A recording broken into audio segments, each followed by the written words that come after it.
자, 그러면 이제 이번 시간은 엔진 주요부 관련된 내용으로 문제 한번 풀어보도록 하죠. 자, 엔진 주요부에서는 실린더 헤드부터 해서 위에서부터 밑으로 쭉 훑어가면서 부품 이야기가 나오겠다라고 우리 뭐 이론서 공부할 때 얘기했지만 문제풀이도 그거 순서에 맞춰놔서 해놨기 때문에 진도 맞춰가지고 한 번씩 보시면 좋을 것 같습니다. 자, 1번입니다. 실린더 헤드볼트 일반적으로 사기통 기준으로 10개가 들어간다라고 얘기했던 거 기억나시죠? 그래서 조일 때는 안에서부터 바깥쪽 방향으로, 풀 때는 바깥에서 안쪽 방향으로 이렇게 조여 나간다라고 풀고, 조이는 건 안에서 바깥으로, 풀 때는 밖에서 안으로 대각선 방향으로 그렇게 풀어 나간다라고 얘기했다. 뭐 그거 조이는데, 조일 때는 또 일정 이상의 힘을 회전력을 주면 안 되니까 토크렌치로 조인다라고 했던 부분 기억나시죠? 그걸로 제대로 조여야 되는데 뭐 순서가 잘못됐든 조임이 불량하게 되었든 일어날 수 있는 증상 중 가장 관련이 깊은 게 뭐냐라는 부분인 겁니다. 대부분 다 실린더 헤드는 알루미늄 합금으로 만들어졌기 때문에 그렇게 강성이 뛰어나지는 못합니다. 그래서 이제 헤드에 균열이 좀 많이 생길 수 있다라는 부분인 거고, 밸런스가 맞지 않은 상태에서 계속 어떻게 연소실 안에서 폭발 압력을 받게 되면 어떻게 그 균열이 더 심해질 수 있다라는 부분인 겁니다. 그래서 큰 폭발 압력을 받기 때문에 헤드 자체에 균열이 생길 수 있다를 답으로 선택하시면 되는 그런 문제였습니다. 전체적인 구조라든지 수업 따라오면서 느낌만 알면은 크게 어렵지 않게 답을 고를 수 있는 문제였다라고 보시면 되겠죠. 자, 실린더 헤드의 변형 및 설치 부품의 고장 원인으로 가장 거리가 먼 것이다라고 물어보는 겁니다. 아까 얘기했던 것처럼 조일 때 조임 불량의 원인이 또 많고요. 그리고 이제 냉각계통 관리를 잘 못했을 때 실린더 헤드의 변형이 엄청나게 자주 올 수 있다는 부분인 거죠. 근데 그 냉각계통의 이상은 대부분 다 과열에서 오는 이상이다라고 보시면 된다는 거죠. 그래서 엔진이 냉각수가 순환이 안 된다든지 아니면 엔진 오일을 제대로 관리하지 못했다든지, 그래서 과열에 의해서 열을 잘 제어해야지만 알루미늄 합금의 특징이 열 전도성이 좋기 때문에 그 자체 가지고 있던 열을 잘 전도할 수 있는데, 만약에 열을 잘 제어하지 못하게 되면은 이제 열팽창도 많이 일어나고 변형이 일어나기 쉽다라는 부분인 거죠. 그렇게 생각하시면 되겠습니다.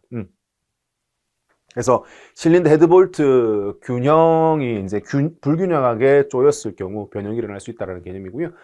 그리고 과도한 노킹으로 인한 점화 플러그 및 실린더 헤드 손상이라고 했었습니다. 그래서 가솔린 엔진에서는 조기 점화입니다. 내가 원하는 타이밍보다 빨리 불꽃이 공급되어서 상사점에 딱 올라왔을 때 최대 폭발 압력이 생긴다. 그러면 실린더 헤드에 엄청나게 큰 폭발 압력을 받게 된다는 부분인 거죠. 그래서 그렇게 데미지를 입을 수 있다는 부분인 거고요. 그 다음에 이제 엔진 과열로 인해서 대부분 다 헤드 자체의 변형이 한다든지 아니면 가스켓에 문제가 생기는 경우가 대부분이다라고 보시면 된다는 거죠. 뭐 관행으로 인해 가지고 크게 뭐 변형이 된다 이런 거는 아직 없다라는 부분인 거죠. 너무 관행이 되어서 냉각수가 얼게 되면 그때는 이제 문제가 생긴다라는 거죠.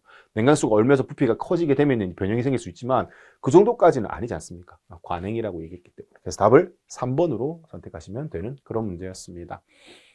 자, 이제 얘 같은 경우는 DOHC 기준, DOHC니까 더블 오버헤드 캠이죠. 캠축이 있다는 얘기는 밸브를 여는 장치가 있다는 얘기이기 때문에 이거는 분명히 뭐 사행정 사이클 엔진에 가깝다. 그래서 사행정 사이클의 4실린더 DOHC, 흡기축 캠과 배기축 캠을 따로 쓰는 더블 오버헤드 캠 엔진에서 크랭크축 스프라켓의 입수가 16개라고 했습니다. 크랭크축이면 아래쪽 기어를 얘기하는 거죠. 엔진에 있는 크랭크축 스프라켓이 16개. 그럼 얘가 이제 타이밍 벨트나 체인으로 연결이 되지 않겠습니까?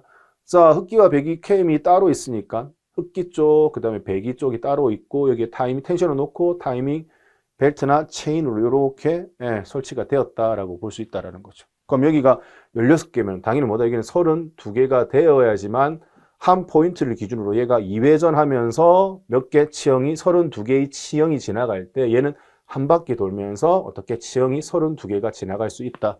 이렇게 되지 않겠습니까? 그러면 이제 위에는 32개가 되지 않겠습니까? 그러면은 흡기 캠축과 배기 캠축의 스프라켓의 입수는 총 몇 개냐라고 물어봤기 때문에 더하면 되는 거지 않겠습니까? 그래서 64개다. 그렇게 답을 찾으시면 되겠다라는 거죠. 자, DOHC, 방금 설명했던 DOHC의 MPI입니다. MPI면 멀티 포인트 인젝션 방식이지 않습니까? 그래서 흡기 밸브 바로 앞에서 연료를 분사하는 방식에서 가솔린에서 실린더 헤드에 장착된 장치로 올바르게 짝지어진 것이 뭐냐라고 물어보는 겁니다.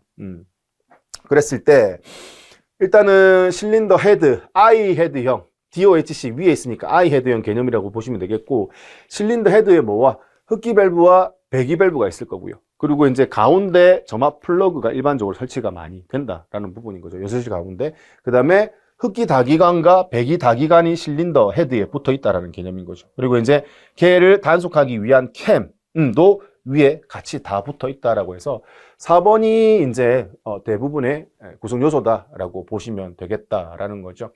로커암 같은 경우는 과거에 이제 SOHC 때 캠 축이 하나고 하나의 캠 축이 캠이 막 돌아갈 때 흡기 쪽과 배기 쪽을 같이 움직이기 위해서 시소 같은 거 놓는다고 했죠. 그 시소를 뭐라고 한다? 로커암이라고 표현했기 때문에 로커암은 과거에 SOHC 때 많이 썼던 장치다라고 보시면 되겠죠.